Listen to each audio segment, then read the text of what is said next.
Ekonomi Islam 2019 Universitas Islam Indonesia. Pada kesempatan kali ini saya akan membahas topik tentang kemiskinan dalam perspektif ekonomi Islam. Pertama yang akan saya bahas adalah arti dari kata kemiskinan. Kata kemiskinan mempunyai awalan ke dan akhiran an yang memiliki dasar kata yaitu miskin.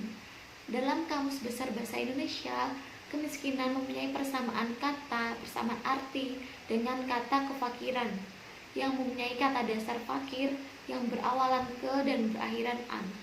Dua kata tersebut sering disebut secara bergandengan, yaitu fakir miskin, dengan pengertian orang yang sangat kekurangan. Beberapa ahli berpendapat bahwa kata fakir dan miskin hakikatnya adalah sama. Seperti halnya Yusuf Al-Qaradawi yang memberikan perumpamaan bahwa kedua kata tersebut memiliki arti yang sama seperti iman dan Islam. Jika dikumpulkan, yakni masing-masing mempunyai arti tersendiri, dan jika dipisah terkumpul, yakni bila salah satu disebutkan sendiri-sendiri, masing-masing mempunyai arti buat kata lain yang sejajar. Al-Raghib Al-Asyafani menyebutkan 4 macam pengertian fakir. Pertama yaitu fakir dalam arti orang yang memerlukan kebutuhan yang primer, yaitu makanan, minuman, tempat tinggal, dan keamanan. Yang kedua, fakir dalam arti orang yang tidak dapat memenuhi kebutuhan yang primer tetapi ia dapat menjaga dirinya dari meminta-minta. Yang ketiga, fakir dalam arti fakir jiwanya. Ini termasuk golongan fakir yang paling buruk karena dapat mendorong orang itu kepada kefakiran. Yang keempat, fakir dalam arti orang yang selalu merasa butuh kepada petunjuk dan bimbingan Allah Subhanahu wa Ta'ala, sehingga orang tersebut tidak merasa sombong. Sebagaimana yang dijumpai dalam Quran Surat At-Taubah ayat 60 yang menunjukkan bahwa miskin adalah bagian dari fakir, atau orang miskin itu pada hakikatnya adalah orang fakir, tetapi ia memiliki ciri-ciri yang khusus. Sementara itu, An-Nabani mengkategorikan yang punya harta atau uang tetapi tak mencukupi kebutuhan pembelanjaannya sebagai orang fakir. Sedangkan orang miskin adalah orang yang tak punya harta atau uang sekaligus tidak punya penghasilan. Islam memandang kemiskinan itu sendiri merupakan satu hal yang mampu membahayakan akhlak, kelogisan berpikir, keluarga, dan juga masyarakat.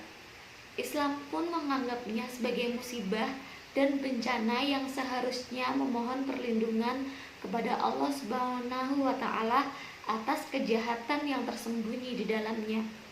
Jika kemiskinan ini semakin merajalela, maka kemiskinan ini akan membuat lupa adanya Allah Subhanahu wa Ta'ala dan juga rasa sosialnya kepada sesama. Kemiskinan sendiri tidak bisa dilepaskan dari konsep pemenuhan kebutuhan minimal.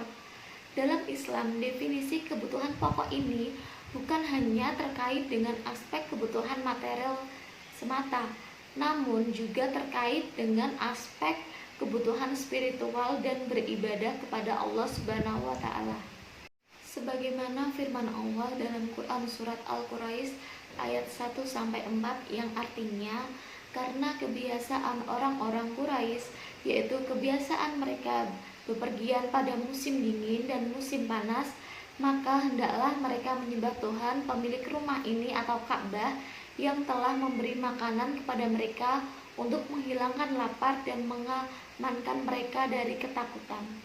Merujuk pada ayat di atas dapat dijelaskan bahwa kebutuhan pokok meliputi yang pertama, dapat melaksanakan ibadah.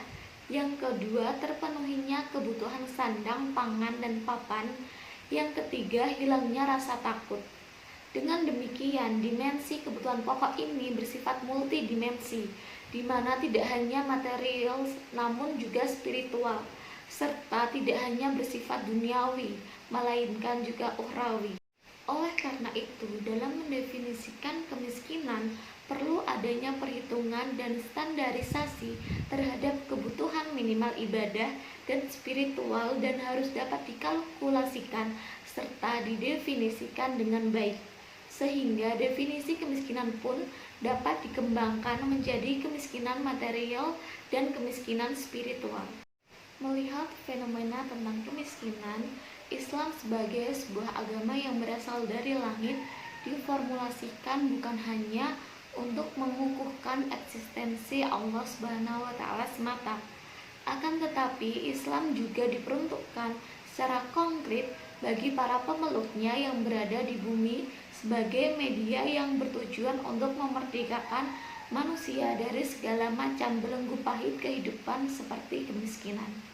Salah satu ulama yaitu Yusuf Al-Qaradawi memberikan penjelasan atau pemikiran mengenai konsep pengentasan kemiskinan. Pengentasan kemiskinan menurut beliau sebagai berikut. Yang pertama yaitu bekerja. Yang dimaksud dengan bekerja menurut Yusuf Al-Qaradawi adalah suatu usaha yang dilakukan seseorang atau bersama orang lain untuk memproduksi barang atau memberikan jasa. Bekerja semacam inilah yang dimaksud Yusuf Al-Qaradawi sebagai senjata pertama untuk memerangi kemiskinan. Islam membukakan pintu kerja bagi setiap muslim agar dapat memilih pekerjaan yang sesuai dengan kemampuan, pengalaman, dan pilihannya.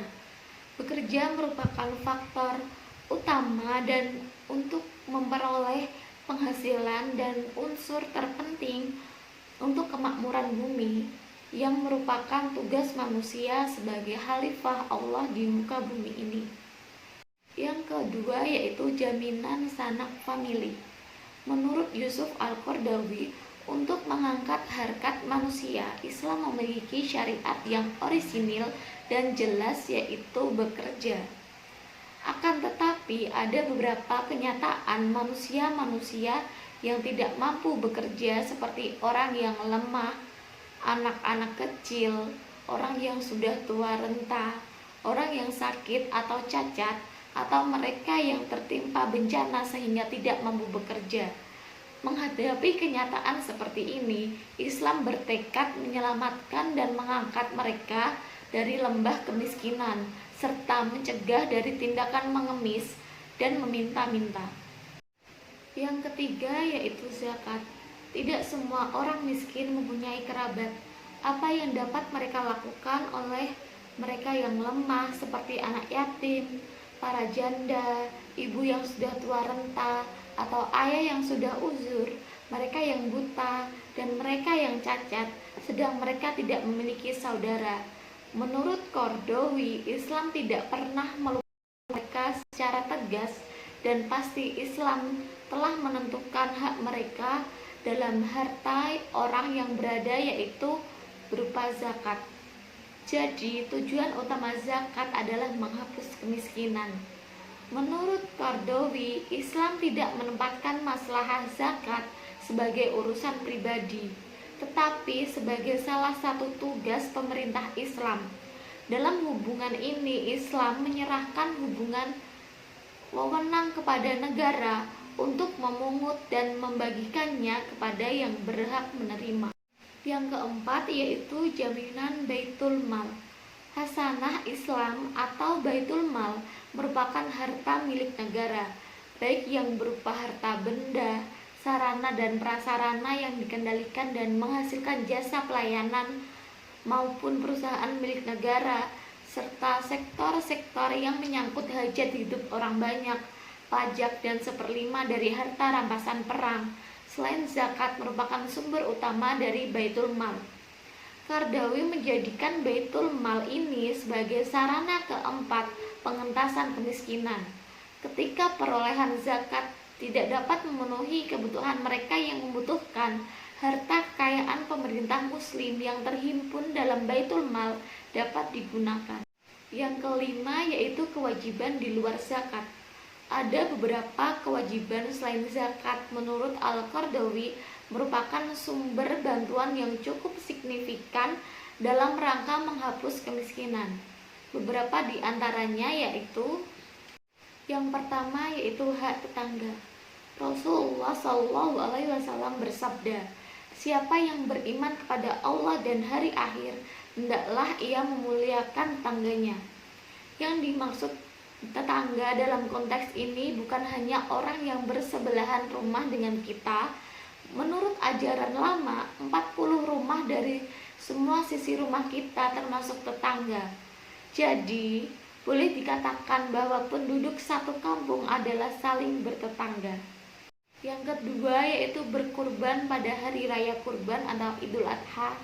Menurut mazhab Hanafiyah, berkurban wajib hukumnya bagi mereka yang berkelapangan. Hal ini berdasarkan hadis, siapa yang berkelapangan tapi tidak berkurban, maka janganlah ia dekat dengan musola kami. Yang ketiga yaitu denda karena melanggar sumpah.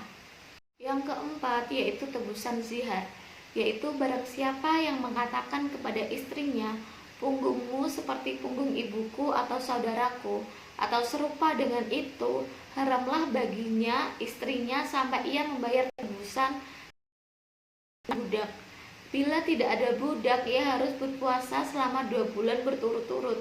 Bila tidak mampu, ia harus memberi makan 60 orang miskin. Yang kelima yaitu tebusan bersenggama dengan istri di bulan Ramadan. Tebusan kesalahan ini sama dengan tebusan zihar sebagaimana dijelaskan oleh hadis sahih. Yang keenam yaitu fidyah, kelompok orang yang tidak kuat melaksanakan ibadah puasa. Misalnya lelaki dan wanita renta serta orang sakit yang tidak mungkin sembuh lagi. Mereka wajib membayar fidyah setiap hari di bulan Ramadan seukuran makan seorang miskin. Yang ketujuh yaitu denda haji, yaitu denda yang dibayarkan oleh orang yang melanggar suatu larangan ketika ihram sewaktu melaksanakan ibadah haji dan umroh atau haji kiron. Dendanya adalah menyembelih unta, sapi, atau kambing. Selanjutnya yaitu kewajiban melengkapi kebutuhan fakir miskin. Hal ini merupakan salah satu kewajiban terpenting yang harus dilaksanakan. Setiap individu dalam masyarakat Islam bertanggung jawab melengkapi kebutuhan primer kaum miskin untuk dirinya sendiri dan keluarganya.